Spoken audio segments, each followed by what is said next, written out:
We're finally here. I can't believe how fast these 2 weeks have flown by. What a journey this has been. I've been following this competition every 5 years since 2010, and every time it reminds me why it's so special. To spend 2 weeks fully immersed in Chopin's music, surrounded by the greatest young pianists of their generation, is a privilege. So, thank you, Chopin, and thank you to the Chopin Institute for making this event a global phenomenon. I personally know several non classical listeners who have converted because of it. From the 20 contestants in round 3 down to the final 11, I think this year's lineup has been world class. Each pianist brought something personal, different schools, different temperaments, and different ideas of what Chopin should sound like. The question now is, do we have a new prophet, a new representative of Chopin's spirit for the next 5 years? I really hope so. The following list is my own personal pick, and I know for a fact that the jury are going to go over a different direction. I'm trying to take the previous rounds into consideration as well. And again, this is my personal preference. You can share yours in the comments. It's not easy by any means. We're operating at a microscopic level of nitpicking here, and I have nothing but the highest respect for every competitor from the prelims all the way up to the finals. Before we get to the picks, I ran two polls, one for Best Sonata, where David took 34% out of 5,300 votes, and another for Best Mazurka, where he took 49% out of 1,500 votes. Most comments also mentioned Pyotr Pavlak, who didn't make the finals, as deserving of the Mazurka award, with Ziton close behind. Personally, I agree David deserves both awards. For me, Best Sonata is between David and Zitong. Best Mazurka is a bit harder. David, Eric, and both Piotr's were world class. Will this year be like 2021, where we got 8 prize winners instead of 6, or like 2015 with a clear top 6? Because both are possible, I'm gonna name 8, so let's begin. In 6th place, Ex-Aequo, Zitong Wang. Zitong had an exceptional round 2, and to me was the clear champion of round 3. In the finals, she went for a slightly safer Polonaise fantasy, more fantasy than Polonaise, but it still radiated poise, elegance, and sonic beauty. Her sound is simply addictive, those long singing lines, that sense of calm control, and the way she lets the music unfold without forcing it. The concerto wasn't in the brilliant, flashy style the jury seems to love this year, but it revealed the purity of her sound. Honestly, Shigeru Kawai should be paying her for this free advertisement. She may not fit the jury's mold, but she was my highlight of the entire competition. In a field full of fireworks, Zitong played with candlelight, and it was enough. A pianist to follow in the future, regardless of the outcome. Also, for 6th place, Ex-Aequo, William Yang.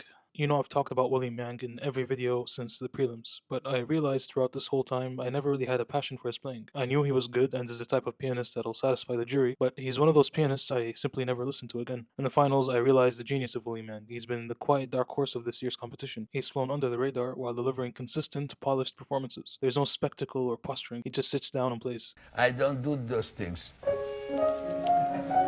That you will not see it. I cannot do it. Because it's all inside, it's not outside. It comes, it's there, and when it comes out, it comes on the finger, but not in the face. So you don't have, it's not, I'm not very interesting for you people. His style is deeply introverted, which might explain why he hasn't been a crowd favorite. He gives the impression of a paid professional who shows up and gets the job done in silence and walks away. This Polonaise fantasy was one of the most structurally sound and musically coherent of the night, and the concerto revealed his musical intelligence. He really blended well with the orchestra, never missing out on an opportunity for counterpoint, while giving us ASMR levels of left-hand harmonic clarity. Go back and listen to his run in the competition, you'll realize he's been the most consistent across all rounds, and that when he plays, we don't hear William Yang, we hear Chopin. In 5th place, Tianyao Liu, the crowd favorite and without a doubt the breakout star of this year's competition. She was brilliant through rounds 1 to 2. Her sonata and opus 2 variations especially had that spark of inspiration. Even under the immense pressure of the finals, she remained composed, natural, and visibly enjoyed herself on stage. However, I feel like her youth finally caught up to her in the concerto. If I were to be a bit nitpicky, this is a competition after all. And this is Chopin. Not everything is rainbows, sparkles, and butterflies. Yes, her execution was immaculate and near perfect, but the concerto needed a certain gravitas. The first movement needed more of a maestoso approach. Also, I feel like there were some missed opportunities of dialogue with the orchestra. Some cadential moments felt unrealized. The third movement felt a bit too light. Still, Tian Yao represents everything exciting about the next generation of pianists. Talent, poise, and joy in performance. So yeah, I would have loved her to win the competition. She was definitely a possibility, but after the final round, I think 5th is fair. In 4th place, Kevin Chen. If you're going by odds, Kevin has been the clear favorite since before the competition even began, and after the finals, he still makes a convincing case for gold. He plays with crystalline clarity, total control, and an almost unsettling confidence. My main argument about Kevin is this: if he were simply a turbo Bruce Liu type pianist whose main asset is flawless high speed precision, then the moment mistakes appear, there'd be nothing musical left to save him. But that isn't what happened here. In the concerto, despite a few slips in every movement, his musicianship carried the performance. His playing wasn't about speed or brilliance, though both were in abundance. It was about structure, proportion, and intelligence. The romance unfolded as one seamless breathtaking in its calm and cohesion, and the third movement genuinely sang. And singing at that velocity with that kind of poise is what sets him apart. Kevin may have entered this competition as the technical favorite, but he's leaving it as something rarer, an artist whose mind and technique finally coexist in balance. In third place, Ex-Aequo, David Riculi. If Tianyao lacked gravitas, David was the polar opposite.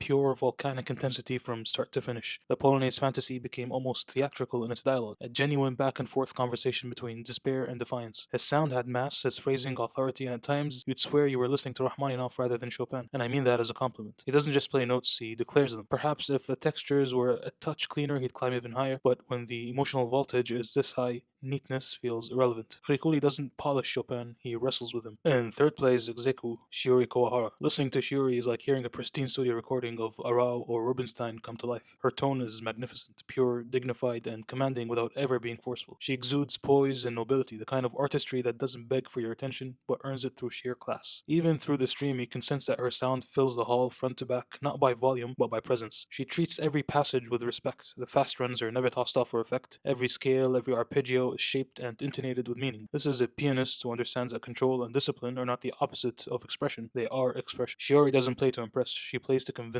There's not a trace of that hyperactive, attention-chasing energy that dominates so many young pianists today. Her musical arcs are long, carefully built, and deeply considered. You only grasp their full logic if you sit, listen, and give her the patience she herself gives to the music. Shiori Kawahara is the embodiment of musical maturity, poised, intelligent, and utterly at peace with her art. In a generation obsessed with immediacy, she reminds us of the timeless value of restraint. In second place, Eric Lu. Eric entered this competition carrying a mountain of expectations, and somehow he managed to rise above them. He wasn't there to prove anything, he was there to show how it's done. From the first phrase of the Polonaise fantasy, you could tell he'd stepped into a different mental space, one without competition anxiety, without flash, without ego. It was pure Chopin distilled. Listen to it alone with headphones. Enter a sound world where you'll feel time slow down. You'll hear music as it's meant to breathe. His concerto reaffirmed everything: integrity, patience, and that rare poetic control that few pianists today even attempt. In an age of turbo MIDI pianism, Eric Lu is the antidote. If this competition is about who best embodies Chopin, there's your answer. In first place, Vincent Tong, the most individualistic pianist of this entire competition, a young Horowitz in the making. He took the biggest interpretive risks, and they paid off. Every round he played felt alive and unpredictable. His Polonaise fantasy exposed inner voices I didn't even know existed, and his control of phrasing, especially the left-hand Polonaise rhythm, was genius. The dynamics rose and fell like waves, sometimes dramatically, sometimes almost mischievously, like a kid playing with a volume knob. In the concerto, he had me on the edge of my seat. It felt like the structure could collapse at any second, yet somehow it never did. That's part of his brilliance. The chaos is the design. Is it Chopin in the traditional sense? No. But it embodies everything Chopin stood for: imagination, freedom, and individuality. I bet that if Martha was on the jury, she would have fought for him to achieve the highest possible outcome. This is why he's number one for me.